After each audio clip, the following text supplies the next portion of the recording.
사랑하는 성도 여러분, 오늘은 3차 영혼력 교육 6번째 시간으로 지난 시간에 이어 육체의 일에 대해 증거합니다.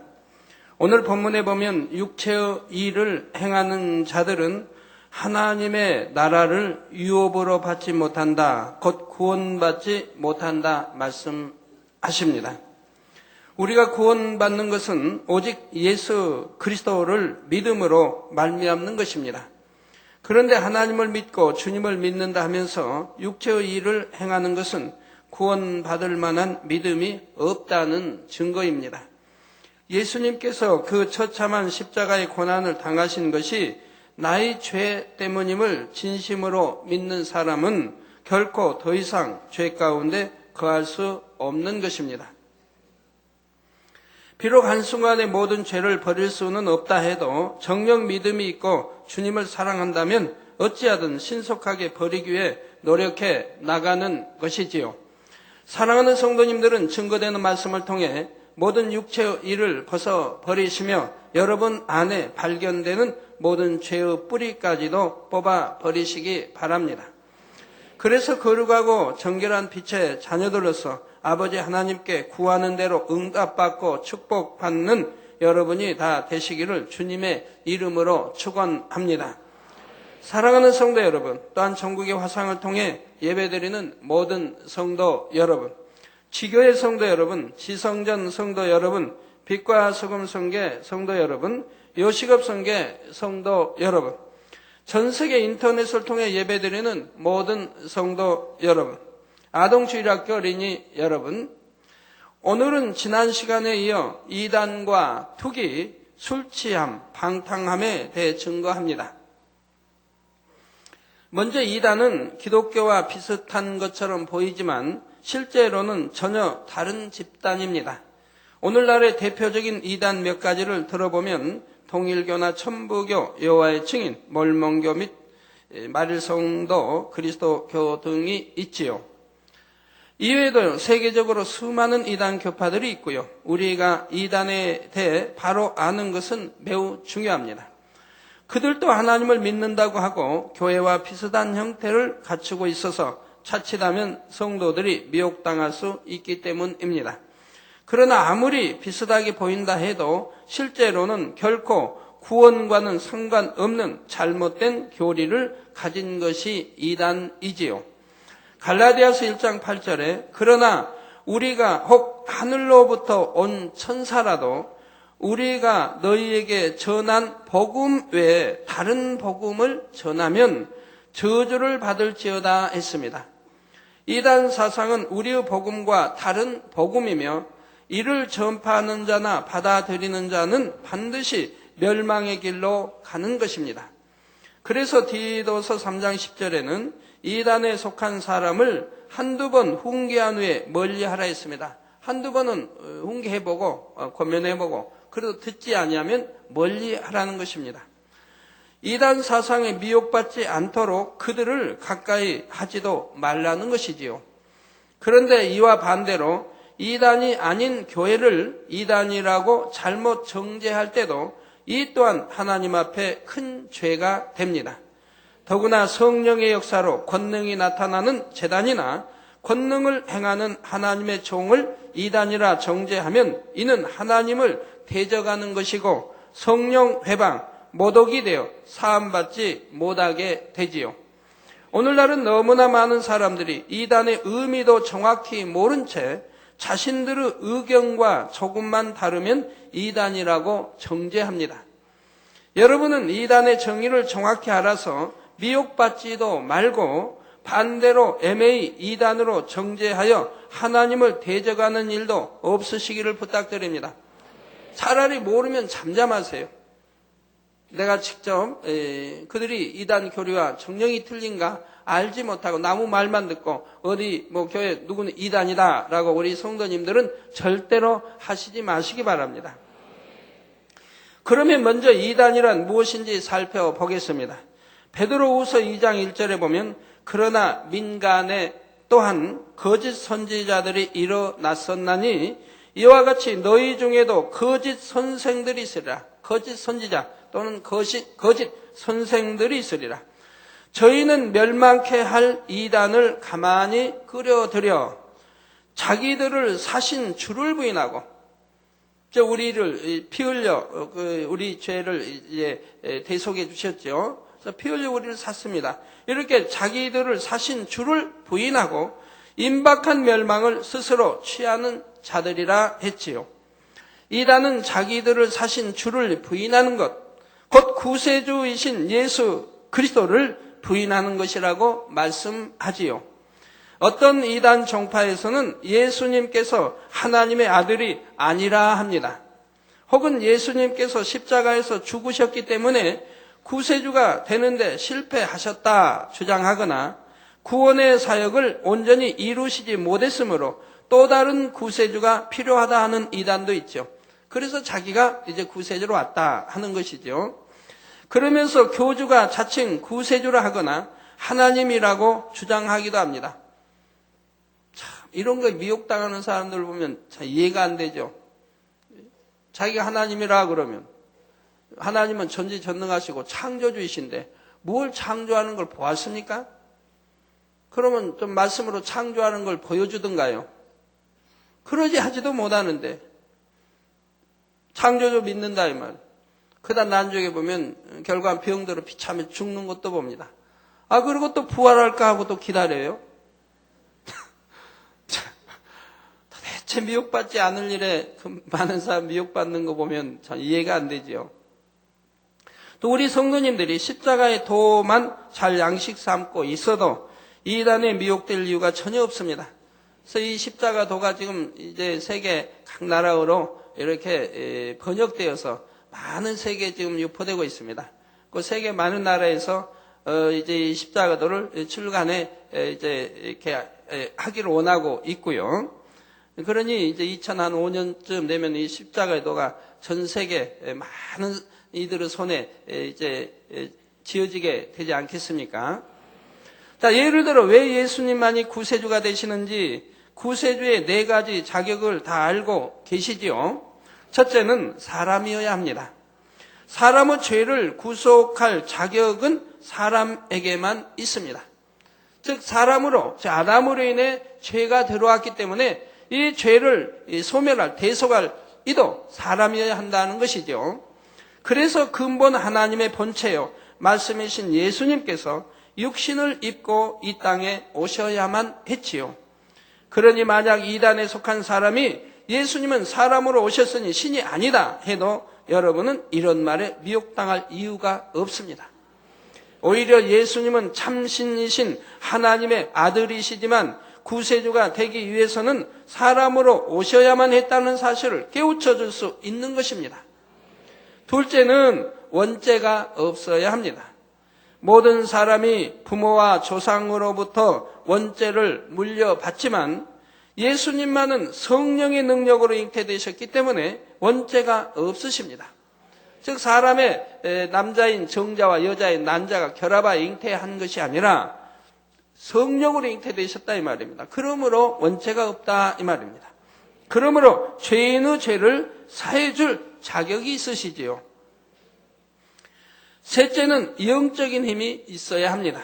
예수님만이 원죄도 자범죄도 없으시므로 인류를 구원할 힘이 있으시죠.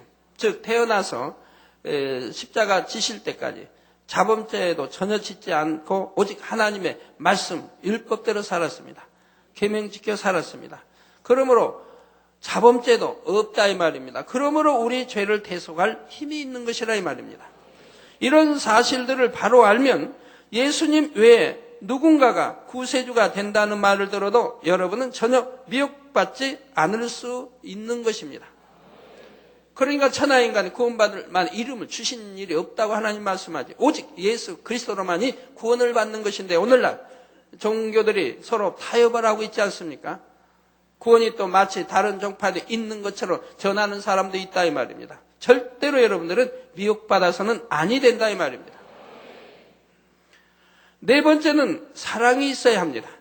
그래야 죄인들을 대신해서 참혹한 십자가의 형벌을 받고 죽어 주실 수가 있지요. 죄의 삭은 사망이라는 영계의 법칙에 따라 죄인 되었던 우리는 모두 사망으로 가야 했습니다. 그런데 사랑의 예수님께서 십자가에 죽으심으로 우리 죄의 삭을 지불하고 우리 생명을 사셨지요. 우리의 구세주가 되어 주신 것입니다. 그러니 어떤 이단에서 말하는 것처럼 예수님께서 죽으심으로 구원에 실패한 것이 아니라 오히려 죽으심으로 구원을 온전히 완성하신 것이지요. 스스로 하나님을 믿는다고 말하면서 구세주 예수 그리스도를 부인하는 사람들은 다 거짓 선지자요, 거짓말하는 자들입니다. 요한일서 2장 22절에서 23절에 거짓말하는 자가 누구뇨? 예수께서 그리스도이심을 부인하는 자가 아니뇨. 예수가 우리 구세주 되심을 부인하는 자가 거짓말하는 자라 이 말입니다.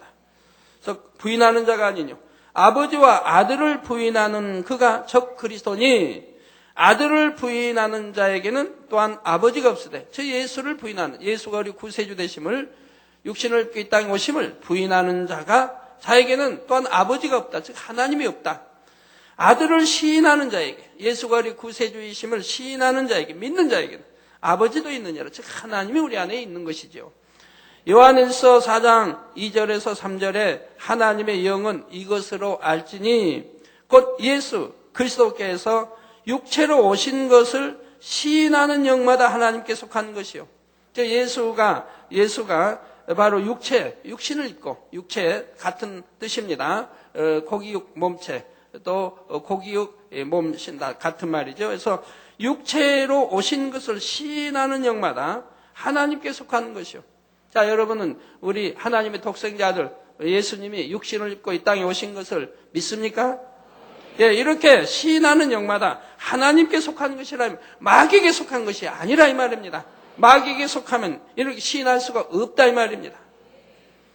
하나님께 속한 것이요, 예수를 시인하지 아니하는 영마다 하나님께 속한 것이 아니니 이것이 곧 적그리스도의 영이니라.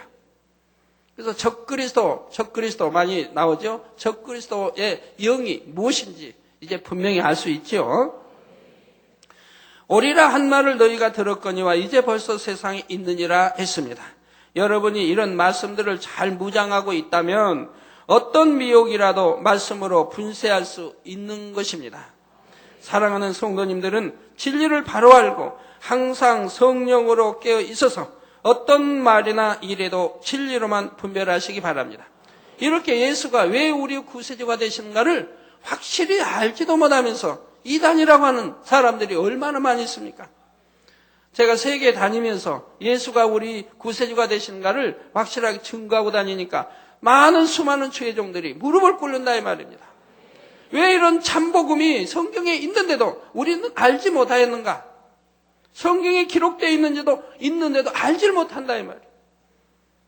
그리고는 엉뚱한 사람을 이단이라 정죄하고, 그래서 이러한 것을 제가 전파할 때 그걸 듣고 수많은 사람들이 깨어나고 회개하고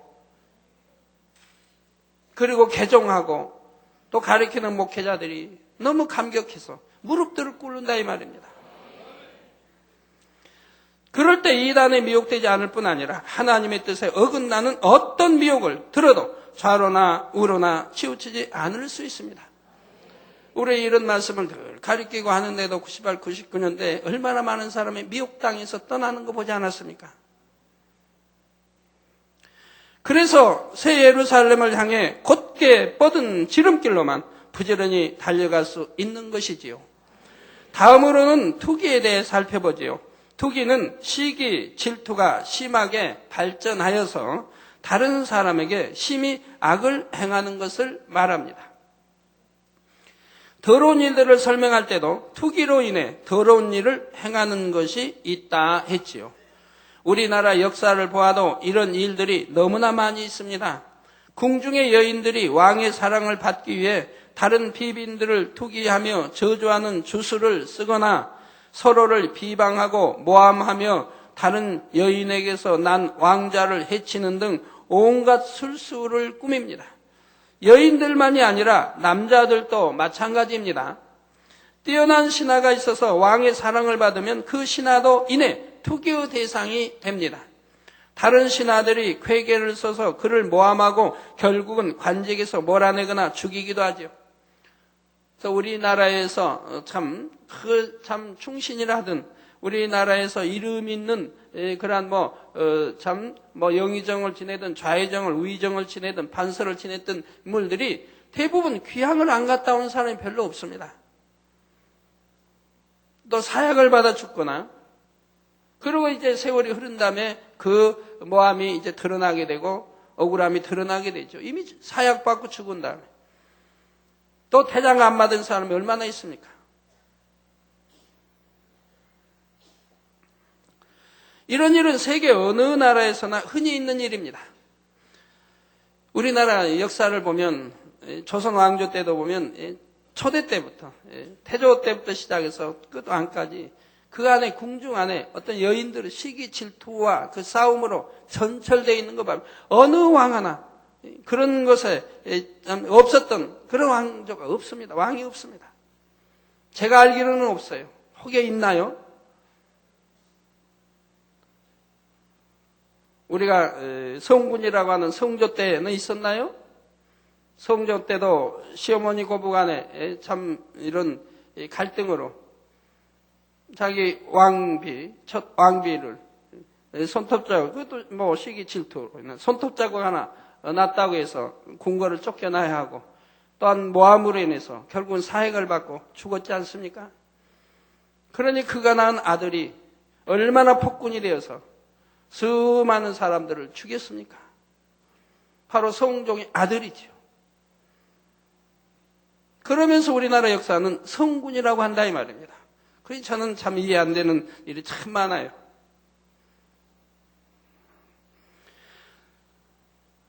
자, 중국의 역사에 보면 투기로 인한 심히 끔찍한 사건 하나가 나옵니다.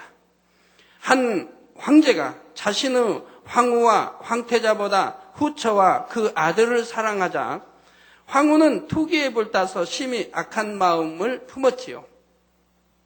후처와 그 아들에게 복수하기 위해 황제가 죽기만을 기다렸습니다. 마침내 황제가 죽고 자기 아들이 황제가 되자 황후는 후처를 잡아다가 그 사지를 절단하고 혀까지 자르고 말았습니다. 손발 다 절단해버리고 혀도 잘라버리고 말도 못하게. 더구나 죽이는 것보다 더 잔인하게 복수하고 싶어서 이렇게 몸뚱이만 남은 후처를 살려서 돼지 우리에 넣어 두었던 것입니다. 마치 돼지처럼 취급했던 것이지요. 그리고는 새 황제, 곧 자신의 아들을 불러 자랑스럽게 자신이 한 것을 보여주었습니다. 그러나 새 황제는 어머니와 달리 심히 놀라고 슬퍼하며 후처의 아들, 곧 이복 동생을 지키고자 애를 썼습니다. 그 동생이 먹을 때나 잘 때나 한시도 떼어놓지 않고 자기 곁에 두어 지켰던 것이지요.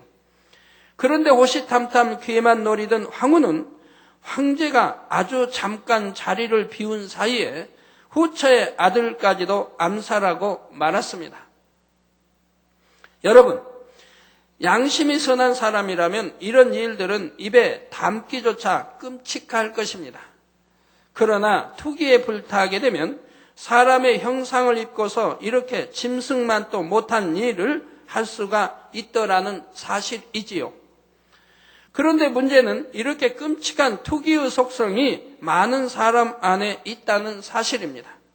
곧 진리와 함께 기뻐하지 못하는 마음, 남을 시기하고 질투하는 마음이 여러분 안에서 조금이라도 발견된다면 근본적으로 이처럼 악독한 투기와 같은 뿌리임을 깨달아 이 시간 철저하게 벗어버리시기를 부탁드립니다. 이 시기와 질투가 잘못하면 사단의 역사를 받아 어떤 일에 접했을 때 바로 투기로 나올 수가 있다 이 말입니다. 다음으로는 술 취함에 대해 살펴보겠습니다. 사람이 술에 취하면 자기를 절제하지 못하게 되며 옳고 그른 것조차 분별하지 못하게 되지요. 근신하면서 거룩함을 추구하는 것이 아니라 절제 없이 죄인의 본성에 따라 행동하게 되는 것입니다. 부끄러운 줄도 모르고 이상한 행동을 하거나 고래고래 소리를 지르거나 싸우는 사람도 있지요. 길을 가다가 뭐 아무데나 방뇨한다든가, 뭐 사람이 보던 여자가 있던 방뇨한다든가, 아니면 아무데나 쓰러져 잔다든가, 아니면 저 공원이고 어디 그냥 아무 공원 벤치에 그냥 너 쓰러져 집에 오면 있는데 잔다거나 이런 일도 있게 되지요. 우리 여기 교회 주변에 아직도 그런 사람들이 있다고 그래요. 저녁에 이렇게 단일 철야 끝나고 이제 뭐 별미든 따로 기도하고 가다 보면 길거리에 여자가 번연히 오는데도 보는데도 방뇨하고, 또 가끔가다 발가벗고 시위하는 남자들을 보지요. 저는 한 번도 본 적은 없는데 우리 성도님들이 참 구성제대 와서랑은 꽤 많이 있었습니다. 길에 그냥 발가벗고 남자가 있다. 그거 보라고 있다 이 말이에요. 그러다 요즘도 있다고 그래요. 오골이나 저쪽 나가면 요즘도 그런 남자 가끔 있다고 합니다.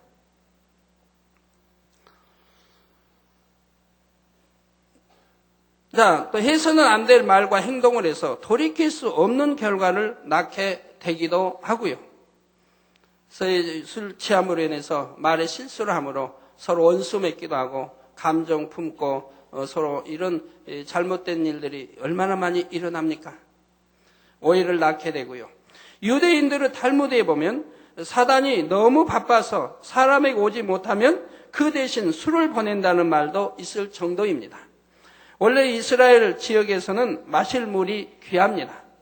그래서 물 대신 알코올을 넣지 않고 열매를 발효시킨 포도주를 마셨지요.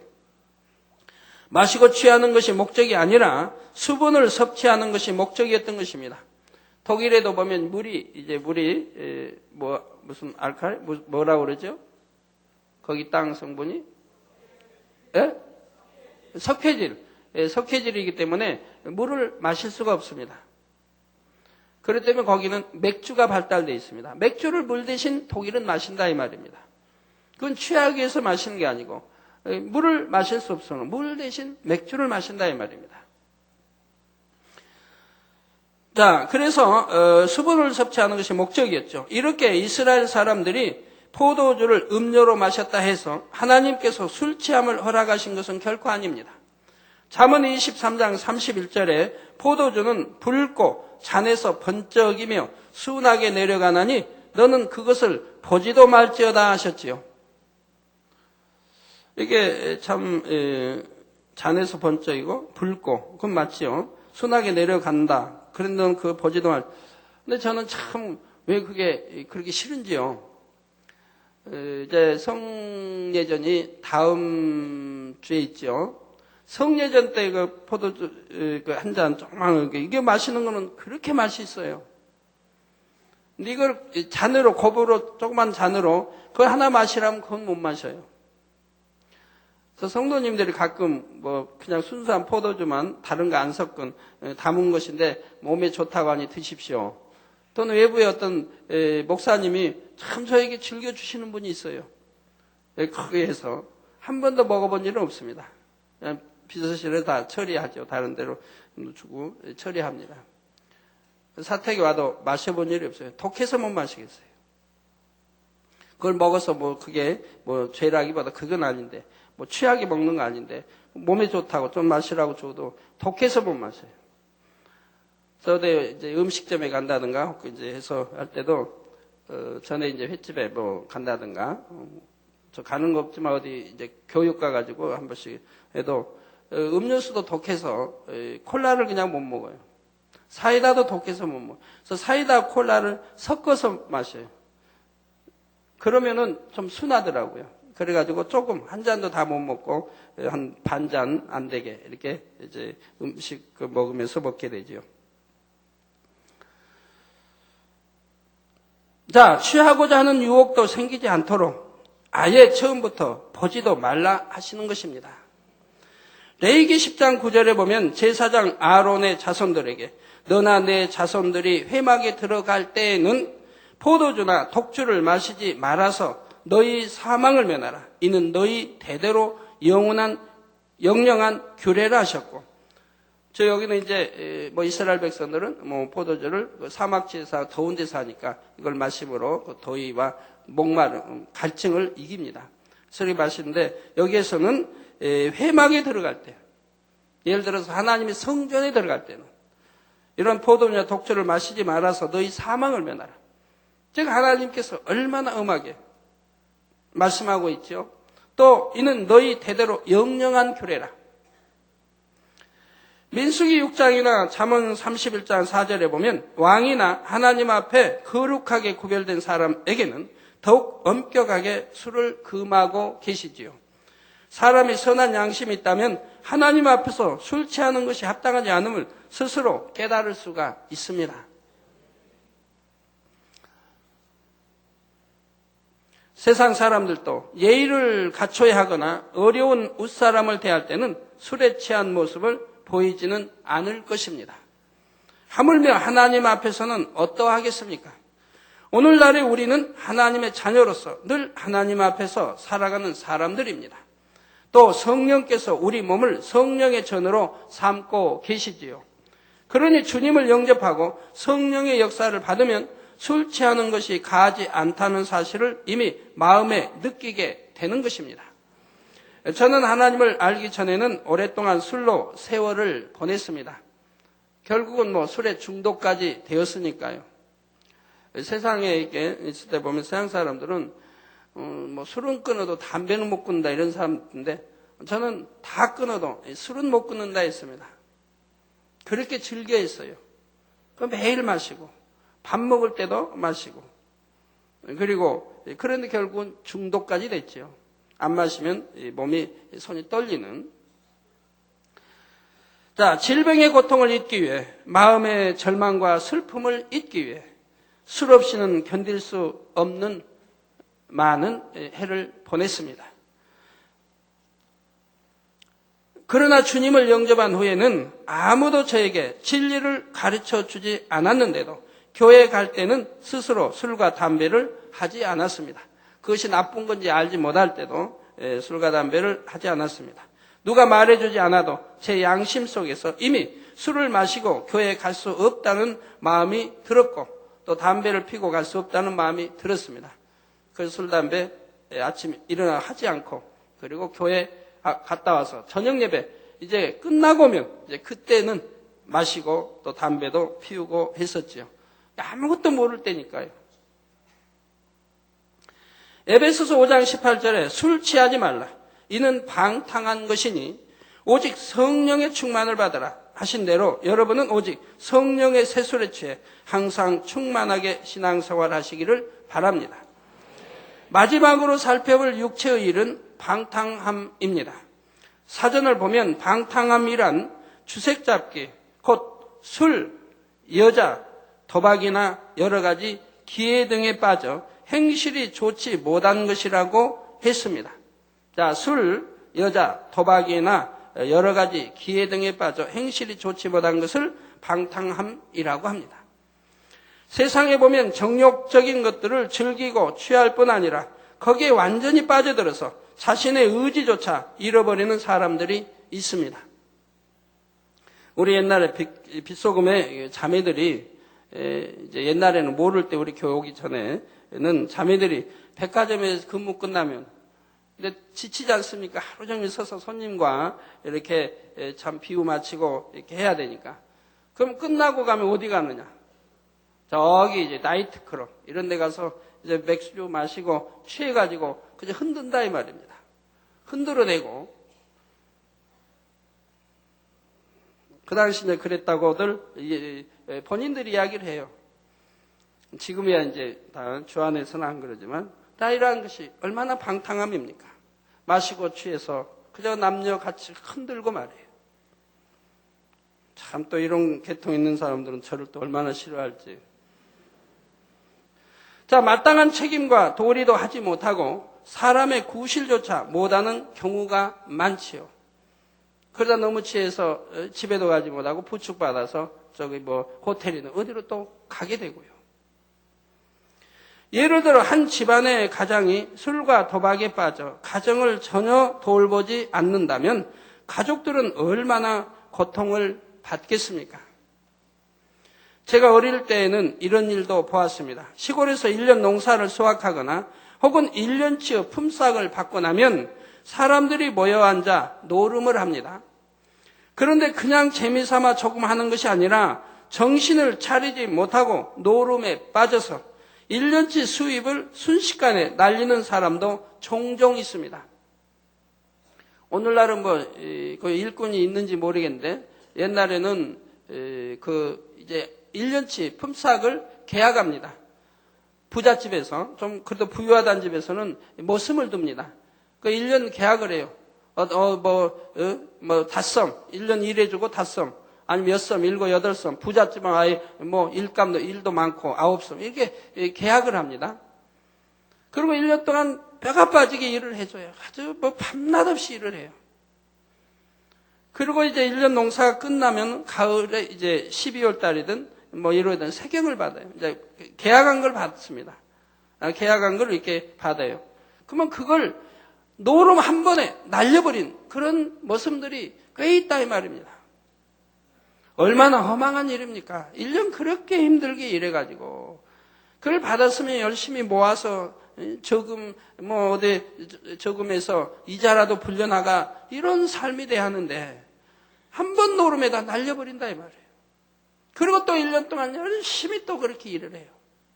그 이듬해 또 같이 반복을 하는 거예요.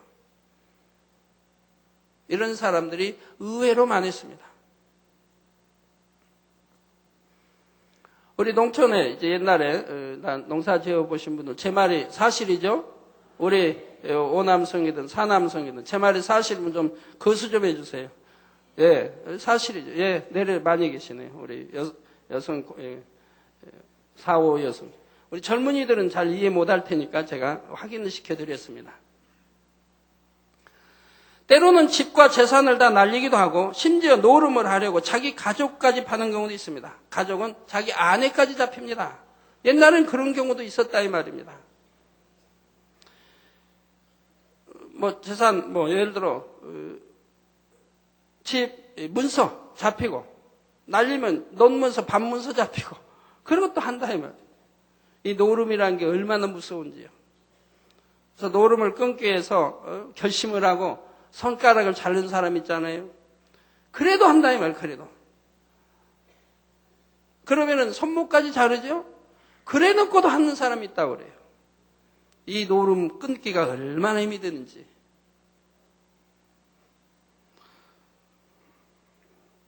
그런데 요즘은 소위 명품이라고 불리는 사치품들로 인해 방탕함을 초래하는 일도 있다고 합니다. 참, 모 방송이 나를 노름했다고 참 방송에 낸 게 있죠. 참 얼마나 우스운 일입니까? 우리 성도님들은 화투짝도 안 만지죠. 내가 누구 거 취하기 위해서 노름하겠습니까? 남의 거 욕심내서 내 호주머니 넣으려고 노름하겠습니까? 어떻게 그런 거짓 방송을 해야 하는지. 자기 본수에 맞지 않는 수백, 수천만 원짜리 가방, 옷, 장신구 등을 사고 더구나 카드로 무절제하게 구입했다가 그 대금을 감당하지 못하게 되는 것입니다. 가정주부가 남편 몰래 명품을 구입하고 엄청난 빚을 져서 결국 이혼을 했다고도 합니다. 절제 없이 사용한 카드 대금을 갚을 길이 없으니 도둑질을 하는 사람도 있고 결국 스스로 생명을 끊는 사람도 있다고 하지요. 그래서 제가 우리 성도님들에게 카드 쓰지 말라고 하는 거예요. 카드 사용하지 말라고. 카드도 잘 유용하게 잘 쓰시면 유익이 되기도 합니다. 그런데 대부분이 그게 아니에요. 카드를 쓰다 보면 그냥 마치 공짜로 돈을 얻는 것처럼 돈을 빼서 또 쓰고 그리고 갚질 못하고 또 카드를 만들어서 또 그걸 갚는다고 쓰고 그러면서 자꾸 원금은 불어나고 이자가 불어나고 나중에는 감당할 길이 없어요. 수천만 원이 되면 감당할 길이 없다면 더군다나 학생들, 더군다나 젊은이들이 수천만 원 빚을 지면 감당할 길이 어디 있습니까? 그러니까 도적질을 한다든가 아니면 나쁜 행동이 나오게 되는 것이지요. 그 신용불량자가 되고요. 우리 교회에서도 그런 사람들을 많이 봤어요. 그래서 제가 여러 구제도 해줬고요. 그걸 갚아주면서 다시는 그러지 말라. 어떤 사람은 이제 도저히 보면 갚을 능력이 없는데, 그렇게 카드비 져가지고, 쩔쩔매는. 그래서 도대체 얼마나 되는가? 그 얼마 된다고 해서 갚아줬어요. 갚아주고 몇 달 있다 물어봤어요. 이제 카드 사용하지 않는다. 카드비도 이제 없냐고. 그때 몇 달 있다가 또 있대. 자, 그래서 또 갚아줬어요. 또 몇 달 있다 물으니까 또 있대요. 도대체 카드비에서 얼마가 있는데 나를 속인 거냐? 속인 거 아니래요. 그럼 왜 카드빚을 갚으라고 줬는데 여전히 카드빚이 있느냐 그랬더니, 그 카드빚 갚으라고 준 거 가지고 누굴 구제했다는 거예요. 얼마나 순진한지. 그래서 왜 나를 속이고, 나는 갚으라고 줬는데 속이고 그렇게 구제했느냐. 나중에 구제한 사람 보니까 구제받은 사람은 자가용을 타고 다녀요. 좋은 자가용. 자기는 신용불량자가 될 위치고 가족들에게도 신용을 다 잃은 상태인데 오히려 갚으라고 줬더니 그걸 구제한다고 줬다는데, 구제받은 사람은 좋은 자가용을 타고 다니더라 이 말이에요. 그러니 그게 구제입니까? 그렇게 순진한 사람도 있어요. 그게 순진한 건지는 모르지만 하여튼 그렇게 해서 카드로 어려움 당하는 사람들 여러 명 제가 갚아드렸습니다. 제발 이제 그러한 것 써서 그런 어려움 당하는 일이 없어야 하지 않겠습니까? 뭐 지난주에도 말씀드린 것 같습니다만 어떤 분들은 또 증권에서 망해가지고 자기 돈이 아닌 나무 돈까지 끌어다 망해가지고 또 퇴직금 받아서 망해가지고 이런 분들도 꽤 있습니다. 얼마나 안타까운 일이에요. 제가 볼 때 도저히 갚을 능력이 없어요. 월급 가지고는 도저히 갚을 능력이 없어요. 원금도 이자도 못 갚고 이자도. 너무 안타까워서 제가 몇몇 분은 이제 갚아주고 있는 분도 있죠. 그리고 이제부터는 충성하라. 이제부터는 다시 그러지 마라. 하나님께 이제 충성하겠다 하는 사람들 보면 제가 몇몇을 갚아주고 있는데 참 안타까운 일이에요. 다 욕심이 잉태해서 그런 일이 생겼지 않습니까? 그래서 그러한 것을 단에서 제가 말하는 것을 여러분들이 아니 좋게 생각지 마시고 제 입장에서는 할 수밖에 없는 거예요. 수많은 사람들이 그런 걸로 인해서 잘못되어지고 고통을 받기 때문에요. 이 얼마나 어리석은 일들입니까? 탐심 하나도 절제하지 못하고 방탕하게 행함으로 결국 재앙과 사망의 길로 가는 것입니다. 데살로니가전서 4장 3절에 하나님의 뜻은 이것이니 너희의 거룩함이라 하셨습니다. 우리 하나님의 자녀들이라면 결코 방탕함 가운데 자신을 더럽히는 일이 없어야 할 것입니다. 주님을 영접하고도 방탕한 생활을 계속하게 되면 이런 사람은 신앙생활을 제대로 할 수가 없습니다. 하나님 앞에 자신의 마음을 드릴 수도 없고 죄를 버리고 성결될 힘을 얻을 수도 없습니다. 교회를 다닌다 해도 형식적으로 왔다 갔다 할 뿐이고 구원받을 수 있는 참 신앙을 가질 수는 없는 것이지요. 물론 새 예루살렘을 소망하는 우리 성도님들은 이처럼 정욕적인 것을 추구하여 방탕함에 빠지는 일은 없으실 줄로 압니다. 더구나 더욱 온전함을 이루기 위해 이런 것도 한번 돌아보시기 바랍니다. 나는 과연 온 집에 충성하고 있는가? 마음과 뜻이 어느 한편에 치우쳐 있어서 다른 분야에는 소홀히 하지 않는가? 곧 모든 분야에 있어서 자신의 할 도리를 다하고 있는가 하는 것이지요. 또 자신에게 주어진 하루하루의 시간을 어떻게 사용하시는지도 한번 점검해 보시기를 바랍니다. 여러분이 하루의 시간을 규모 있게 보내고 열심히 온 집에 충성했다면 다니엘 철야에 와서 기도를 할 때도 아버지의 은혜와 능력이 더욱 충만히 임하게 됩니다. 하나님께서 기뻐하시는 것을 여러분의 마음에서 스스로 느낄 수 있는 것이지요. 사랑하는 성도님들은 교회는 물론 가정과 직장 그리고 자신이 속한 모든 분야에서 온 집에 충성하시기를 바랍니다. 결론을 말씀드립니다. 사랑하는 성도 여러분, 지금까지 5시간에 걸쳐 여러 가지 육체의 일들을 살펴보았습니다. 물론 지금까지 설명한 것 외에도 본문 21절 끝부분에 또 이와 같은 것들이라 하신 대로 더 많은 육체의 일들이 있습니다. 그러나 지금까지 설명한 것들만 버렸다 해도 그는 성령의 소욕을 쫓는 사람이 되었을 것이고, 그러면 다른 육체의 일들도 저절로 행치 않게 됩니다. 행함으로만 범죄하지 않을 뿐 아니라 마음의 죄성까지도 버려나가게 되죠.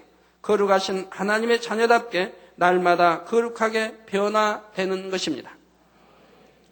지금까지 여러 주에 걸쳐서 육체의 일을 들으셨는데, 과연 하나님의 자녀들이라고 하면 이런 육체의 일들을 행할 수 있겠습니까? 그건 당연히 하나님을 믿는다고 하면 하나님을 사랑하게 될 것이고, 하나님을 사랑한다고 하면 계명을 지킬 것인데, 어떻게 그것도 적은 죄도 아닌 현저한 육체의 일들, 이렇게 정말 거룩하신 하나님이 보실 때는 전혀 용납할 수 없는 그러한 죄들을 지을 수 있겠느냐 이 말입니다. 그렇기 때문에 육체일은 현저하다고 말씀하시며, 이러한 죄들을 짓는 자들은 천국에 가지 못하고 지옥에 갈 것을 말씀하고 있는 것입니다. 자, 여러분들이 주님을 영접한 이제 초신자일 때, 믿음의 1단계인 초신자일 때는 대부분이 육체의 일을 행합니다. 그러나 이제 하나님 말씀을 들으면서 하나님이 우리의 아버지 되시고 또 하나님의 사랑 가운데 독생자 주셔서 우리 죄 대신 십자가에 지시고 돌아가셨다고 하는 사실을 우리가 알게 됩니다. 그래서 하나님이 왜 사랑이신지 알고, 우리 얼마나 사랑하신 것을 알고, 예수 우리 구세주 되신 주님이 우리 얼마나 사랑하셨다는 것을 알게 됩니다. 그러면서 우리가 이런 하나님 말씀을 듣고 이제 알므로 인해서 믿기 때문에 이제 하나님을 사랑하게 됩니다. 하나님을 사랑하기 때문에 계명을 지켜나갑니다.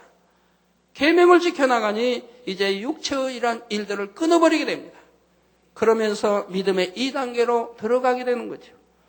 믿음의 2단계에서는 때로는 죄를 짓기도 하고 또 회개하고 돌이키고, 이러다가 완전히 육체를 다 끊어버리게 됩니다. 완전히 다 끊어버려요. 그러면서 믿음의 3단계로 들어가는 겁니다. 믿음의 3단계는 마음에 있는 죄성, 이제 이걸 빼내버리기 위해서 싸워나가는 단계이죠. 그런데 믿음의 3단계에 있는 사람이 또 신앙생활 쪼다 하면 이제 믿음의 3단계도 그러죠. 뭐 집사라 하면 믿음의 3단계 있어야 합니다. 믿음의 3단계 있는 사람이 다시 육체의 일을 행합니다. 그럼 믿음의 1단계가 돼버린다 이 말입니다. 그러므로 이러한 것을 성경은 뭐라고 하느냐? 현저히 우리 예수님을 십자가에 못 박았다고 한다 이 말입니다. 우리 죄 때문에 십자가에 못 박아 돌아가셨는데 이제는 주의 피값으로 사셔서 이제 제사함을 받았는데, 이걸 번연히 아는 사람이, 그래서 죄를 끊어버린 사람이 다시 육체를 행하니 현저히 예수님을 다시 십자가에 못 박았다고 말하는 것이라 이 말이에요. 이런 사람에는 구원이 없음을 말씀한다 이 말입니다. 그것도 짐짓 죄를 지어간다. 이제는 진리를 안다 이 말입니다. 무엇이 죄인지 의인지를 안다 이 말입니다. 심판이 있음도 안다 이 말입니다. 그러면서도 알면서도 죄를 지어간다 이 말입니다. 이렇게 짐짓 죄를 지어갈 때는 하나님이 회개형을 주시지 않으니 죄인이라 이 말입니다.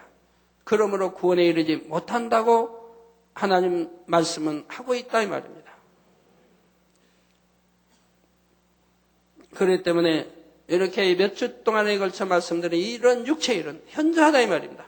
누가 봐도, 세상 사람이 봐도 이러한 것은 엄청 큰 죄라는 걸 안다 이 말입니다. 더군다나 하나님이 보실 때 얼마나 심히 노할 일입니까? 진노하실 일입니까? 그래서 이러한 일은 결코 하나님을 믿는다고 하는 자녀들에는 있어서는 아니 된다 이 말입니다. 그러나 초신자들은 이러한 행함들을 이제 하나하나 말씀을 들음으로 깨달아가면서 버려나가는 그 단계, 그게 신앙생활이라 이 말. 그래서 버리게 되면 2단계로, 완전히 버리게 되면 믿음의 3단계로, 또 마음에 이제 마음속에 있는 죄성과 싸워서 이것까지 다 버리게 되면 그때는 믿음의 4단계로 들어온다 이 말입니다. 그리고 온 집에 충성해서 믿음의 5단계로 들어오게 됩니다. 이건 온영으로 들어왔다 하는 것입니다. 그런 사람들은 새 예루살렘에 들어갈 수가 있는 것이라 이 말입니다. 고린도후서 7장 1절에 그런즉 사랑하는 자들아 이 약속을 가진 우리가 하나님을 두려워하는 가운데서 거룩함을 온전히 이루어 육과 영의 온갖 더러운 것에서 자신을 깨끗게 하자 했습니다. 사랑하는 성도님들은 모두가 우리를 구원하신 예수 그리스도 안에서 구원과 영광의 약속을 얻었습니다. 그러나 그 약속은 참 믿음을 가지고 하나님의 말씀에 순종하는 사람에게만 임할 수가 있습니다. 여러분은 그 약속이 온전히 성취되기까지 육과 영의 온갖 더러운 것을 다 벗어버리시기 바랍니다. 그래서 온전히 하나님께 순종하는 빛의 자녀로서 주님 맞을 준비를 속히 마치시기를 우리 주 예수 그리스도의 이름으로 축원합니다.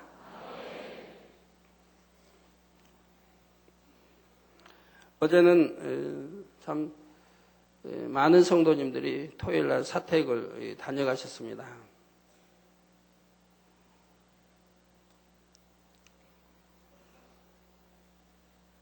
페르성회를 위해서 이렇게 또 심기에 이렇게 다녀가셨는데 이제 끝나고 그걸 모두 정리하면서요.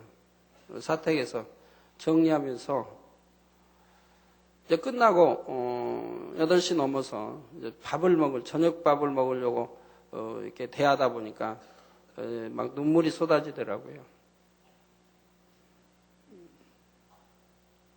뭐 그냥 통곡이 나와요. 우리 성도님들이 하나님을 사랑하며 얼마나 승한가. 어려움 중에서도 저렇게 마음과 뜻을 모아서 어찌하든 심으려고 하나님의 성회를 심으려고 잠시 만나는 그 시간밖에 주어지지 않는데도 그 먼 곳에 발걸음에서 오신다 이 말이에요. 그 심고들 가십니다. 그래서 그 믿음의 행함이나 그 사랑이나 또 이 성회를 성공적으로 참 마치게 기도하시는 여러분 모든 분들에게 얼마나 감사한지. 그러다가 한참을 울다가 이제 그걸 다 모두어서 아침에 또 큰 가방에다 싸가지고 전부 싸서 이제 교회를 가지고 오면서 또 다시 한번 눈물이 납니다. 아버지 하나님, 우리 성도님들이 이렇게 마음을 모아서 믿음으로 심었기 때문에 이렇게 아버지의 큰 성회들이 이루어지고 있습니다. 이런 성회로 아버지께 크게 영광을 돌리고 세계 하나님이 살아계심과 예수가 우리 구세주이심을 증거하게 되고 수많은 이들이 주님을 영접하고 깨어나고 또 개종하고 또 치료받아서 영광을 돌리니 얼마나 감사합니까? 우리 성도님, 가난한 여러 우리 성도님들의 이런 정성이 모두어져서 수많은 영혼을 구원시키고 개종시키고 또 전 세계 창조주 하나님과 예수가 우리 구세주 되심을 선포하게 된다 이 말입니다. 그러니 얼마나 감사합니까?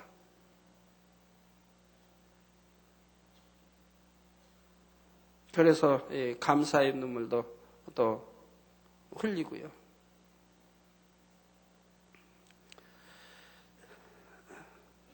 말씀 상고하시면서 통성으로 다 같이 기도하시겠습니다. 할렐루야. 아버지 하나님, 은혜와 사랑에 감사를 드립니다. 아버지, 오늘 또 들은 말씀이 믿음이 되고 생명이 되게 축복해 주옵소서. 육체의 일은 현저하니 이러한 일을 행한 자는 구원받지 못할 것을 누누이 말씀하십니다. 아버지, 우리 성도님들에게 더 은혜 주시고 능력 주셔서 이러한 것들을 철저히 끊어버리게 해주시기 원합니다.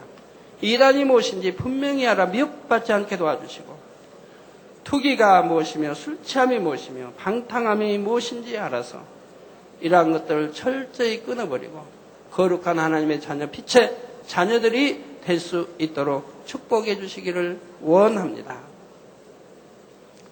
아버지 하나님, 감사합니다. 우리 주 예수 그리스도의 이름으로 기도하옵나이다. 아멘.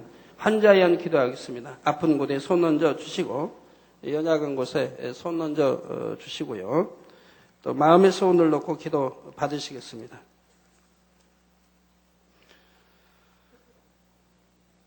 아버지 하나님 친히 안수해 주옵소서. 능력 불어넣어 주시기 원합니다. 머리서 발끝까지 오장육포 뼈마디 신경줄 세포 성령의 불로 창조의 재상의 권능으로 태워 영육간에 강건하게 축복해 주옵소서. 예수 그리스도의 이름으로 명하노니 원수 마귀 사단 어둠아 다 물러가라. 머리에서 발끝까지 물러가라. 오장육포 뼈마디 신경줄 세포에서 물러가라. 성령의 불로 태움받고 깨끗하고 강건함을 입어라. 예수 그리스도의 이름으로 명하노니 원수 마귀 어둠 다 물러가라. 하늘 공중 곳에 잡은 악영들도 다 물러가라. 그의 사자들도 다 물러가라. 이 땅에 악한 영, 더러운 영, 거짓 영, 간사하고 이간영, 미혹한 어둠아 물러가라. 빛의 임하라. 성령의 감동감아 충만함을 입으라. 아버지 시공간을 초월하여 역사해 주시기 원합니다. 화상을 통해 예배드리는 전국 교회와 지교회와 지성전 위에 인터넷을 통해 예배드리는 전 세계 하나님의 자녀들 위에 동일하게 역사하여 주옵소서. 예수 그리스도의 이름으로 명하노니 원수 마귀의 어둠과 모든 질병 균들과 연약함은 물러가라. 머리에서 발끝까지 물러가라. 오장육포 뼈마디 신경절 세포에서 물러가라. 성령의 불로 창조의 재상의 권능으로 태움받고 깨끗함을 받아라. 모든 암, 모든 근본 뿌리까지 다 암 종류도 태움받고 깨끗함을 받아. 폐렴, 모든 폐 성령의 불로 태움받고 깨끗하고 강건함을 받아. 모든 균들아 성령의 불로 태움받고 깨끗하고 강건함을 받아. 고혈압도 저혈압도 물러가고 당뇨도 물러가고 성령의 불로 태움받고 깨끗하고 강건함을 입으라. 빛의 말 각색 질병 균들아 물러가. 모든 속병들아 물러가라. 성령의 불로 태움받고 깨끗함을 받으라. 빛의 말. 아버지 하나님 감사합니다. 한 주간도 형통하게 도와주옵소서. 불통함 물러가라. 아버지 하나님의 자녀들이 있는 곳마다 성령의 불담으로 정부천사 주님의 불꽃 같은 눈동자로 지켜주시고 가족을 지켜주시기 원합니다. 아버지여 지켜주옵소서. 아버지 마음의 소원도 이루어주시고 간구하게 되던 응답해 주시기 원합니다. 무지개 뜨는 마을에 아버지여 장은숙 전도사님 이렇게 기도 요청해 왔습니다. 시공간 초월하여 이 시간에 친히 안수해 주시기 원합니다. 팔다리, 허리 통증 치료해 주시기 원합니다. 모든 통증아 사라지라. 팔다리, 허리 통증아 다 사라지라. 성령의 불로 태움받고 깨끗하고 강건함을 입으라. 손, 발가락 구부러진 것도 펴질지니라. 류마티스 관절염도 골다공증도 이 시간에 성령의 불로 태움받고 깨끗함을 받으라. 빛의 힘을 시공간을 초월하여 성령의 불로 태움받고 깨끗함을 받으라. 빛의 힘을 아버지 영육간에 강건하게 축복해 주옵소서. 우리 주 예수 그리스도의 이름으로 기도하옵나이다. 아멘. 자리에 일어나 주시면 당회장님의 축도로 예배를 마치겠습니다. 지금은 우리 주 예수 그리스도의 은혜와 언제나 우리와 함께 하시는 하나님 아버지의 극진하신 사랑과 우리에게 예수 그리스도를 알게 하시고 의 가운데로 인도하시는 성령의 감동감화 교통 충만하심이 이 시간에 모인 모든 성도에게 화상을 통해 예배드리는 전국 교회와 지교회와 지성전 위에 인터넷을 통해 예배드리는 전 세계 하나님의 자녀들 위해 함께 하시기를 축원하옵나이다. 아멘.